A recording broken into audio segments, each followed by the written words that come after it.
Everyone, this is Param. Welcome to daily use English phrases part 2।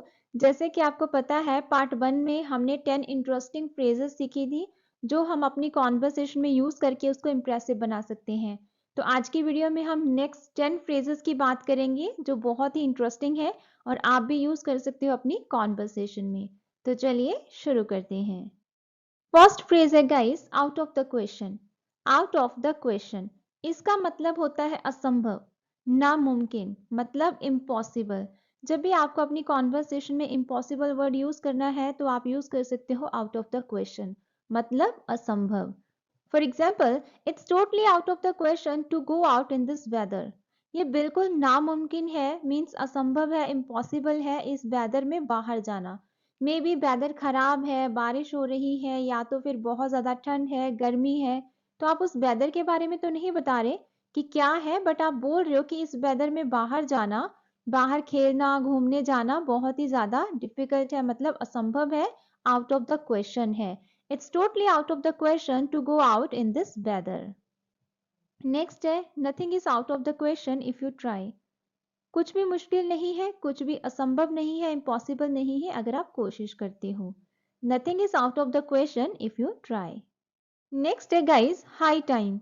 High time इसका मतलब होता है किसी भी काम को करने का सही समय, राइट टाइम। जैसे हम बोल देते हैं कि ये इस काम को करने का सही समय है, ये वहां जाने का सही समय है, तो वहां पे इंग्लिश में हम बोल सकते हैं high time. For example, it's high time to start this business. ये इस बिजनेस को स्टार्ट करने का, शुरू करने का बहुत ही अच्छा समय है, सही समय है। It's high time to start this business. It's high time to go there. ये वहां जाने का सही समय है, अभी हमें जाना चाहिए। It's high time to go there. Next है guys, come what may. Come what में ये आपने बहुत सुना होगा लोगों को यूज करते हुए। इसका मतलब होता है चाहे जो हो जाए, चाहे कुछ भी हो जाए। Means at any cost. जब आप बोलते हो कि किसी भी कीमत पर कुछ हो जाए, मैं ये काम करूंगा ही करूंगा, तो वहां पे आप बोल सकते हो come what may. For example, I go there come what may. मैं वहां जाऊंगा चाहे जो हो जाए, या फिर चाहे जो हो जाए मैं वहां जाऊंगा। I'll go there come what may. I'll not help you come what may. मैं तुम्हारी मदद नहीं करूंगा चाहे जो हो जाए। I won't help you come what may. Next है सूनर और लेटर। सूनर और लेटर इसका मतलब होता है आज नहीं तो कल, मतलब कभी ना कभी, देर सवेर। आज नहीं तो कल ये काम हो ही जाएगा, तो वहां पे आप यूज करते हो सूनर और लेटर जब आपको बोलना हो कि आज नहीं तो कल, देर सवेर, या फिर कभी ना कभी। For example, I be successful in life sooner और लेटर। मैं अपनी लाइफ में सक्सेसफुल हो जाऊंगा या हो जाऊंगी आज नहीं तो कल, या फिर आज नहीं तो कल मैं अपनी लाइफ में सक्सेसफुल हो ही जाऊंगी। I'll be successful in life sooner or later.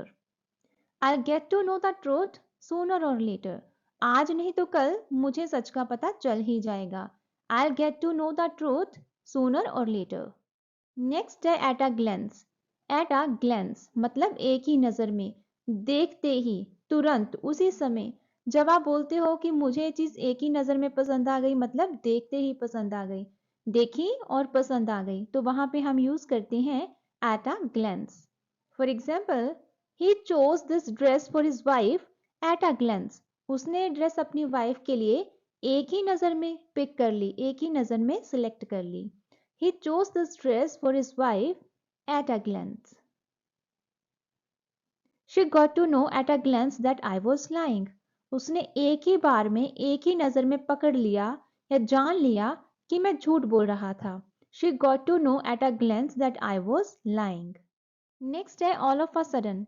All of a sudden इसका मतलब होता है अचानक, मतलब suddenly.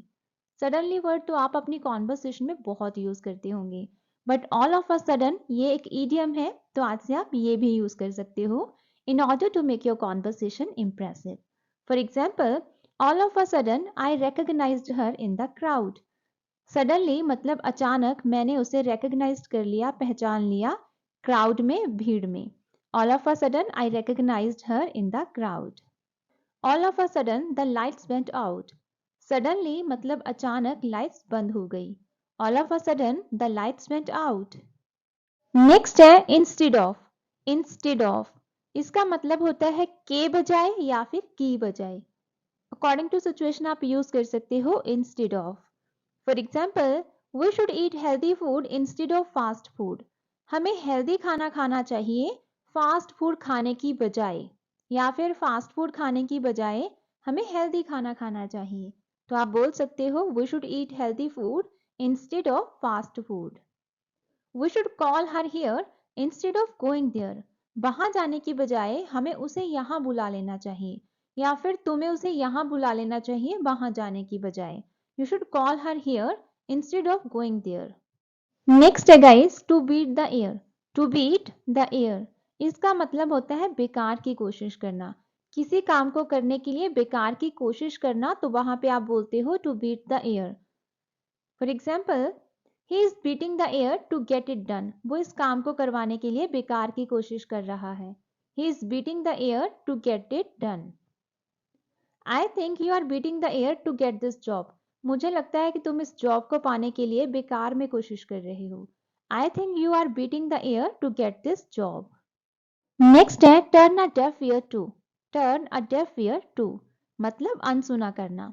अनसुना करने के लिए आप इग्नोर का यूज भी कर सकते हो, या फिर कुछ लोग अवॉइड वर्ड का यूज भी कर लेते हैं, या फिर ट्यून आउट का यूज भी कर सकते हो। ट्यून आउट एक इनफॉर्मल वर्ड है, तो आप वो भी यूज कर सकते हो। ट्यून समवन आउट मतलब किसी को अनसुना करना। अदरवाइज आप यूज कर सकते हो turn a deaf year. For example, whenever I say something, he turns a deaf ear to me. जब भी मैं कुछ कहता हूँ या कहती हूँ, वो हमेशा अनसुना कर देता है। Whenever I say something, he turns a deaf ear to me. He always turned a deaf ear to us. He always turned a deaf ear to us. उसने हमेशा हमारी बात को अनसुना किया। मतलब हमारी बात कभी सुनी ही नहीं, हमें हमेशा अनसुना किया। He always turned a deaf ear to us. Next है take for granted. Take for granted इसका मतलब होता है हल्के में लेना, किसी पर्सन को इंपॉर्टेंस ना देना, इंपॉर्टेंट ना समझना। तो वहां पे हम यूज करते हैं टेक फॉर ग्रांटेड। ये बहुत सुना होगा वर्ड आपने। For example, don't take it for granted. इसे हल्के में मत लो, मतलब इसे इंपॉर्टेंट मानो, इसको महत्व दो, इसको हल्के में मत लो। Don't take it for granted. You shouldn't take him for granted. He is very smart. तुम्हें उसे हल्के में नहीं लेना चाहिए, वो बहुत स्मार्ट है। You shouldn't take him for granted. He is very smart. Last one है guys, go blank. Go blank जिसका मतलब होता है सुन हो जाना, एकदम से कुछ कहते कहते भूल जाना, दिमाग में कुछ ना आना। जब भी आप कुछ बोलते हो तो आप कई बार कह देते हो कि मैं एकदम से ब्लैंक हो गया, मतलब मुझे समझ नहीं आ रहा आगे बोलना क्या है। एकदम से सब भूल गए, बिल्कुल ही ब्लैंक हो गए, सुन हो गए। तो वहां पे आप यूज करते हो go blank. For example, when I start speaking English, या फिर I start speaking in English, I go blank. जब भी मैं इंग्लिश में बोलना स्टार्ट करता हूँ या करती हूँ, हमेशा सुन हो जाती हूँ या फिर हमेशा भूल जाती हूँ। When I start speaking in English, I go blank. Why do you always go blank after seeing her? तुम हमेशा उसे देखकर ब्लैंक क्यों हो जाते हो, सुन क्यों हो जाते हो, सब कुछ भूल क्यों जाते हो? Why do you always go blank after seeing her? So guys, ये थी 10 इंटरेस्टिंग फ्रेजेस जो हमने आज के पार्ट 2 में सीखी, daily use English phrases part 2। I hope कि ये आपको पसंद आई होंगी और आप भी इनको याद करके अपनी कॉन्वर्सेशन में यूज करने की कोशिश जरूर करोगे और अपनी कॉन्वर्सेशन को इंप्रेसिव बनाओगे। सो गाइस, अगर आपको ये वीडियो थोड़ी सी भी यूजफुल लगी हो तो लाइक और शेयर जरूर करना, और आने वाली वीडियोस के लिए चैनल को सब्सक्राइब कर लेना। सो आज की वीडियो में इतना ही। नेक्स्ट मिलेंगे नेक्स्ट वीडियो में। Till that time, all the best, good luck, bye bye, have a nice time.